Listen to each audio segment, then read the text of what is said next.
B650 motherboards are a generation old at this point, but apart from wider PCIe 5 support, you're not missing out on much compared to B850. The ASUS Prime B650 Plus offers reliable performance, great memory overclocking, and great connectivity. For pure gaming performance and everyday use, that's all you really need. Compared to Prime B550 Plus, the B650 version brings notable improvements. This includes PCIe 5 support for the top M2 slot, 2.5GB Ethernet, USB Type-C ports, and much better power delivery. The design is also a bit visually different, though it retains the industrial look that is synonymous with Prime motherboards. Speaking of which, this is a pretty decent looking board for the price. You have an all-black PCB, but white heatsinks for the M2 slot, chipset heatsink, and VRMs.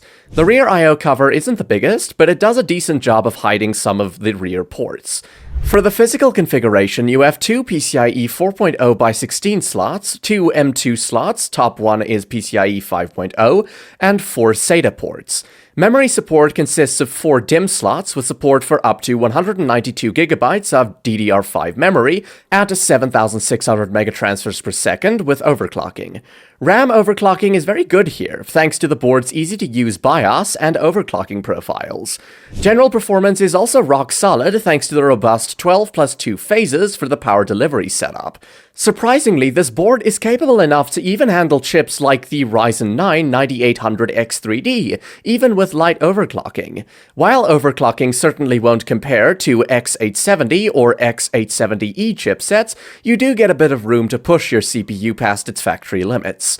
As for connectivity, you get Wi-Fi 6E, Bluetooth 5.3, and 2.5GB Ethernet.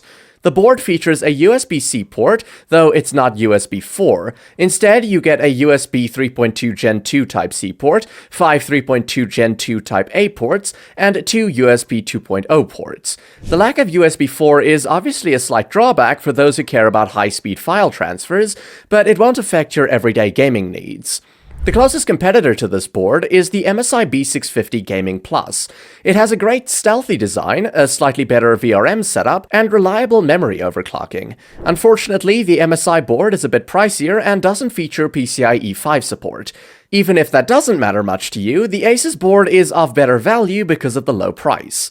One of the downsides of going with an older chipset is that you'll have to update the BIOS. Fortunately, ASUS makes it easy to do so because of BIOS flashback.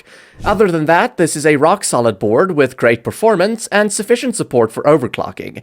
To sum up, what I like is the great reliability and performance, the decent power delivery system, and the affordable price. On the downside, it requires BIOS update for Ryzen 9000, and there's no USB 4.